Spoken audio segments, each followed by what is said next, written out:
rising at a very fast rate. You know, and we've been having these discussions, and we have quite a number of our friends that may not really understand what inflation is about. And some of them have even gone to an extent of saying we don't really care what is happening to the rate of inflation. For us, we are just concerned about the other programs that the government is implementing and so on and so forth. But now we are all able to feel the adverse impact of inflation. This is a serious problem that needs to be dealt with. Inflation is basically a general increase in the prices of goods and services on the market. So you go into the shop, you find that prices are going up, and that is measured as a percentage. Okay, so if you look at where we are coming from, I think inflation at some point we had managed to achieve a single-digit rate of inflation, but now inflation has gone to about 21.5. And that is not healthy, especially during this period when the country has been ravaged by COVID-19. People are losing jobs. Some people are on half pay. They are not getting their salaries on time. Then on the other end, prices of goods and services on the market are going up. That is not a healthy kind of scenario, which is the reason why I feel it's important that the government should be able to chip in and try to implement measures that can help to reduce the rate of inflation. Hence that meeting that we saw yesterday where the Bank of Zambia governor announced that the policy rate had been tightened by 50 basis points. That's basically 0.5%. So the policy rate has gone to 8.5%.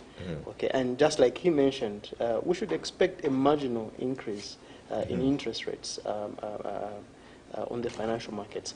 Now, in as much as that kind of an intervention can help to bring the rate of inflation downwards, we should also look at the other side in terms of the kind of impact that it will have on our economy, the kind of impact that it will have on Zambians.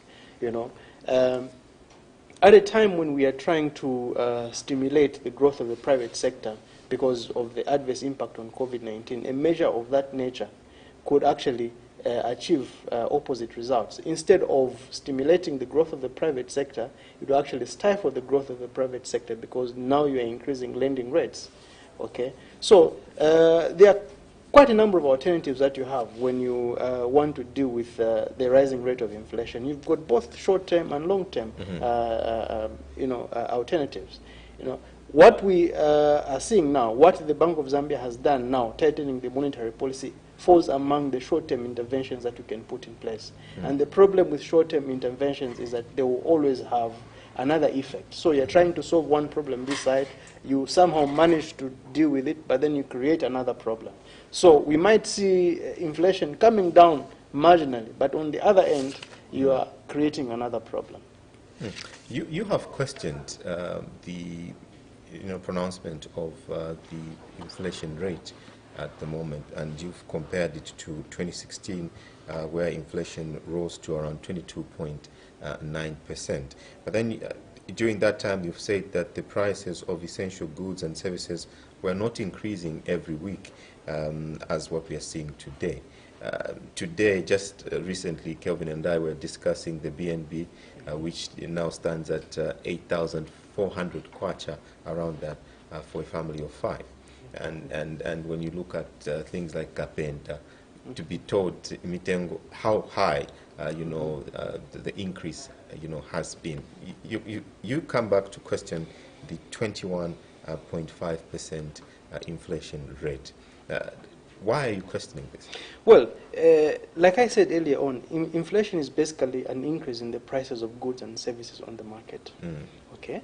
Now, when you compare the figures of inflation in 2015 and 2016 to what we are currently experiencing, I think we have been in a worse position where inflation has been on the higher side. But then we did not see the kind of volatility that we have been seeing on the market now in terms of prices. Okay, prices were of course increasing, but not as much as what we are seeing now. So I was trying to think outside the box, trying to assess: are we really at 21.5%? For me, though I may not have evidence to prove that our rate of inflation could have actually gone much higher than what is being reported, but there is a possibility that inflation could actually be much higher, because we've been in worse positions and we've not seen this kind of volatility. So what we are seeing now, prices are going up almost every 2 days. You know, just yesterday, I went to buy an item from one of our shops within our community. An item that I bought 2 days ago, the price had already gone up. So I complained to the shopkeeper. I said, no, but you cannot be changing every 2 days. And then the gentleman warned me. He says, oh, okay, look, boss, this item, you've bought it at this price. We were actually reordering more stock of this same product. And now we have reordered it at a different price. So 2 to 3 days from now, when this stock runs out, you should expect that the price will go up again.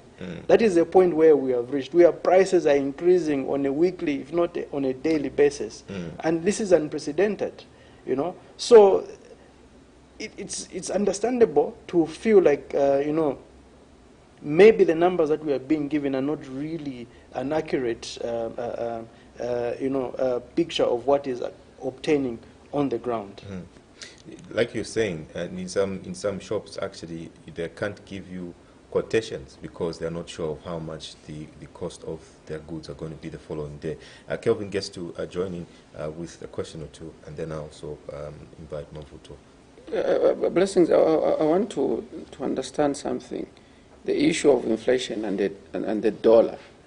In our compound, when like the way you've put it today, you buy an item at a certain price. When you go 2 days later, you find that the price has increased, and people that I present are saying, what is it that is making the prices to be increasing more like on a daily basis? Is it because of the dollar, or it's because of the inflation? Well, I think you are right to some extent. What we are seeing now is imported inflation, which has arisen as a result of the depreciation of the kwacha.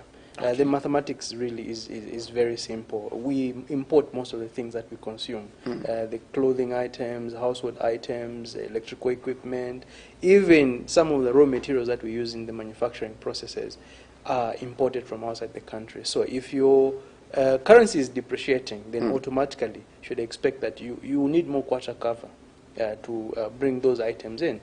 You know, and if you need more kwacha cover, it basically means that you will have to sell your goods at a higher price.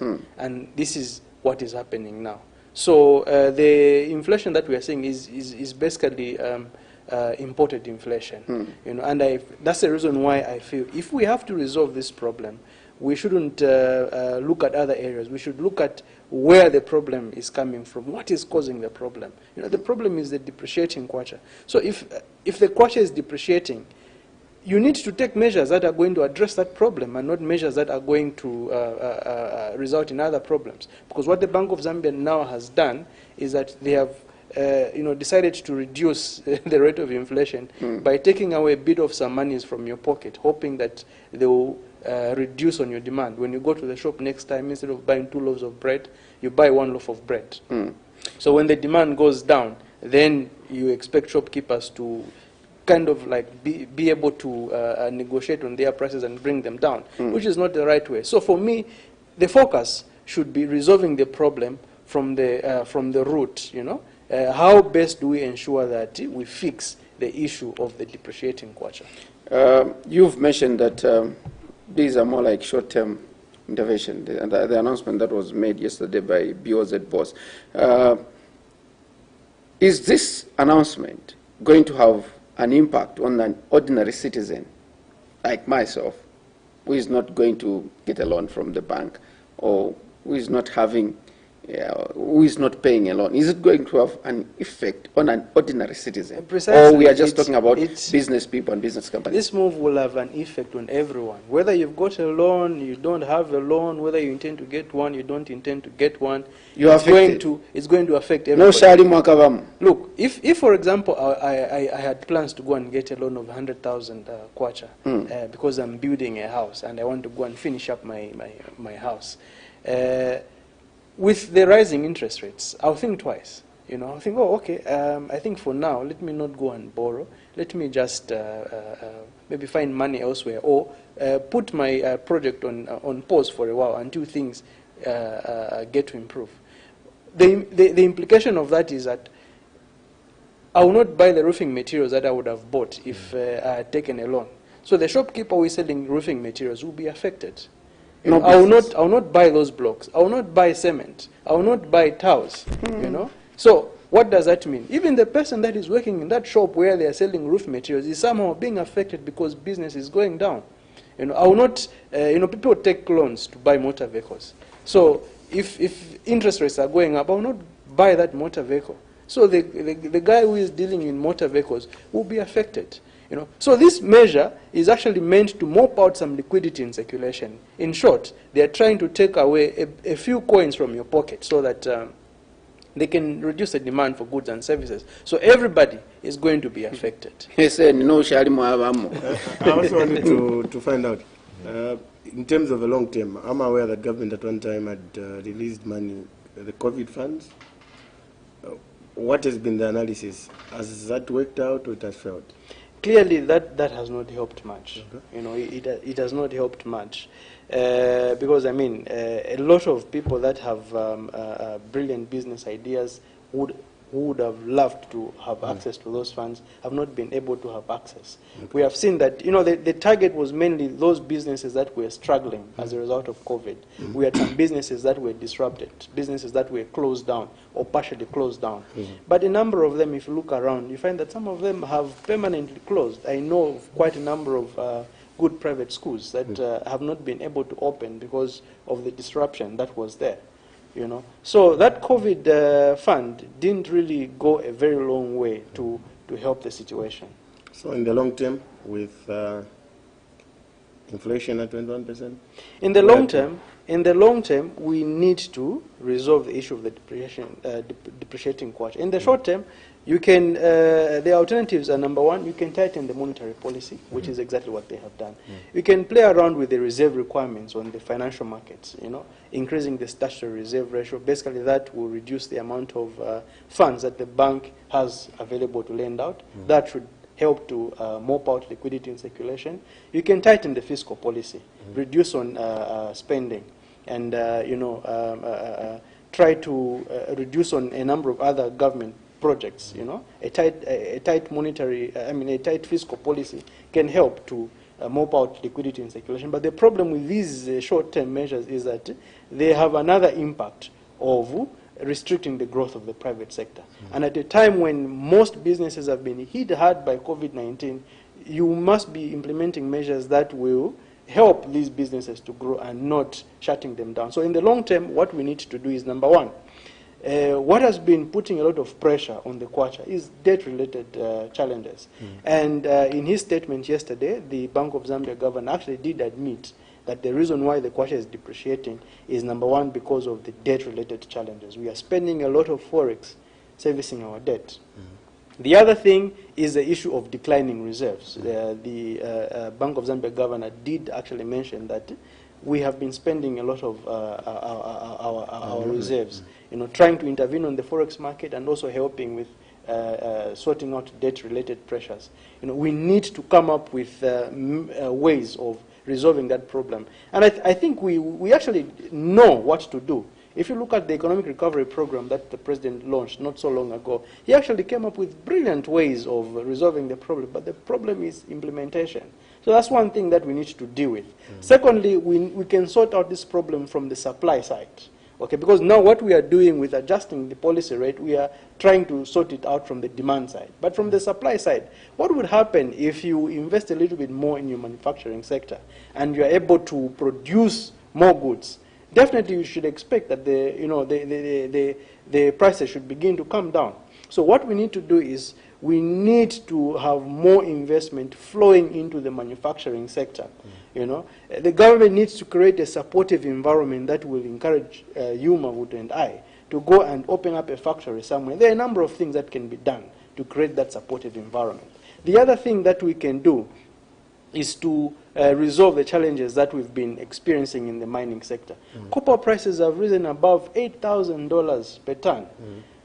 under normal circumstances, we should be benefiting from that because, I mean, most of our forex comes from the export of minerals, copper, cobalt, and other minerals, you know. But we are not able to benefit from that. The kwacha still remains one of the worst performing currencies on the African continent, despite the second largest producer of copper, you know,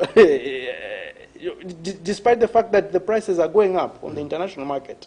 Why? It's because we have challenges within the mining sector. We need to resolve those challenges, and in the long term, you know, we will be able to see a sustained improvement in the performance of the kwacha against other major convertible currencies. And one thing that we should know is that it is not something that can be done in a spell of a moment. It's not something that we can do overnight. The kwacha has been depreciating systematically over a period of time, and it might take a bit of some time for us to be able to resolve those challenges. So those are some of the things that we need to do in the long term to resolve the problem that we have at hand. I know, you've talked about long and short-term measures, but considering that we're in a political mood already, precisely. how are the prospects that's where the other problem lies. That's where the other problem lies. How are the prospects looking? You know? Because if you talk about resolving the debt-related challenges, what exactly are you talking about? Yeah. If you look at the economic recovery program, you're looking at rescoping or rescheduling or even postponing some of the projects that you've been implementing, you know, so that you do not incur more Congoles. Which will be difficult to do. Exactly. We're in an election year. Yes. So some of these measures are unpopular politically. But I think that's the reason why even us Zambians, we've got a role to play. We need to be able to understand and appreciate these issues. Because a politician will basically do what he expects us to do, you know. So it is very unlikely that we'll get out of this problem anytime soon. The situation is more likely to get worse before it can begin to get better because we are in an election year, as you have put it. We may not be certain of the outcome of the election. We don't know who is going to win. But whoever is going to come in, I think we need to go back to the drawing board and begin to resolve some of these issues. We know exactly what we need to do. If you listen to what you know, the ruling party has been saying in terms of resolving the debt problem, it basically resonates with what the opposition has been saying. You know, they're talking about refinancing, and that's basically what the opposition is saying. They're talking about engaging the International Monetary Fund. That is what the opposition is saying. So we are agreeable. We all know what ought to be done. But we're not doing it. With that episode you've opened, do you think the prospects look brighter in terms of us getting a relief package from... Certainly not. Certainly not. And, you know, I wish we can even just... quit talking about the International Monetary Fund because we keep talking about it, but it's very clear that we will not get that concessional loan. Why? It's the same issue that we've been talking about. The conditionalities that have been put in place, we are not able to meet them because we're in an election year. You know, we are implementing the opposite of what we should be doing. The International Monetary Fund has recommended that you need to stop doing these projects, but we are doing the opposite. You know, so there are so many recommendations that have been made, and we are not ready to implement some of those things now. So we just need to come to terms and say, guys, this thing, I think, let's just put it on hold for now.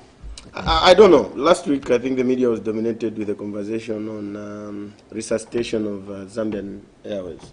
I did see Namibia Air Fording. What are the chances, if you look also at other countries in the region, I think they've not done well. And yet government, I think through the minister in charge of transport and communication, still insists to have to go ahead. See, talking about these measures. That's another conversation which I feel we shouldn't even be having. Yeah. You know, because it's very clear. Look, even before COVID-19 came into play, it was very clear. If you just do a cost-benefit analysis, you look at how other airlines were performing. Already, it was not necessary, even before COVID-19. We are not in a crisis. If you look at some of the reasons that are being advanced as to why we need that national airline, you know, they're talking about boosting tourism and so on and so forth. But we are not in a crisis. Mavuto, if you want to travel to South Africa now, you can travel easily. There's no problem. If somebody wants to come from Zimbabwe or wherever to come and see the Victoria Falls, they can still come. Whether we have an airline or not, we don't really have a crisis there. You know, managing the economy is about utilizing the limited resources that you have to sort out the the biggest challenges that you have. You need to look at the biggest problems that you have. You know, so for me, instead of opening up an airline, why don't we channel those energies and resources to, you know, providing a supportive environment in the manufacturing sector? You know, why don't we maybe even cut taxes, reduce interest rates, and you know, many other things that can help the manufacturing sector to get up? Because, I mean, COVID-19 has affected every one of us, you know. So it's very clear now with the coming in of COVID that various airlines, it's not just in Namibia, but various airlines, they are struggling. Even in developed countries, you know, planes are not moving. That business is not viable, you know. I mean, even a private investor, I don't think a private investor would want to come and set up an airline now. No. Governor Mvunga, in his statement yesterday, did say that, you know, Zambia's gross international reserves have plummeted to about $1.2 billion. And he says this is as of the end of the year last year. Now, 3 months before that, we were at $1.3 billion. And he says this has got an import cover of about 2.4 months. What does this mean, you know, to a layman? Well, our gross international reserves, our reserves, they exist for a purpose. There are a number of reasons why you need to have a healthy buffer of reserves. Okay, I can mention a number of them, but one very important one is that when you have challenges, when you have a lot of volatility on the forex market, those are the reserves, those are the resources that you can you know, utilize to bring about stability. So what am I trying to say? The problem that we are seeing now of inflation, the kwacha depreciating, we should have been able to utilize our reserves to try and bring about stability on the forex market. What is being done now, I don't know what is going on now, but it's very clear that whatever is happening is causing a lot of other problems. Just I think about 2 to 3 weeks ago, we had a fuel crisis, you know, and we have a number of other problems that are arising because of some of the interventions that are being put in place, you know. If we had a healthy buffer of reserves, it would have been easy for us to intervene on the forex markets, you know, stabilize the kwacha, and also inflation should have been stabilized. You know, the other thing is that when you have a healthy buffer of reserves, it helps you to have a very good perception in the eyes of your investors. Because investors, if they want to lend you money, they are looking at what do you have? Do you have the capacity to pay us back our monies? And if your reserves are dwindling, already you are sending a negative kind of perception. You know, if you send a negative kind of perception, it means that even when you want to participate in the international financial markets, you want to participate in the international capital markets, it becomes a problem. Right now, we are trying to resolve the issue of debt. And one of the alternatives that we have on the table is restructuring. You know, it will become very difficult for us to restructure, you know, or to refinance our debt if we are sending a negative impression to prospective investors by, you know, dwindling reserves and a number of other things. We should be sending the right message. So the fact that our reserves are declining can actually even compromise our ability to be able to refinance our Eurobonds. It will also affect our ability to be able to raise funds even to finance our budget deficit. If you look at the 2021 national budget, that's about 119 billion kwacha. Almost half of that is supposed to be financed by borrowing from both the international markets and the domestic markets. You know, so if you send a negative kind of impression about your economy, it will become difficult for you to raise those funds to finance your budget as well.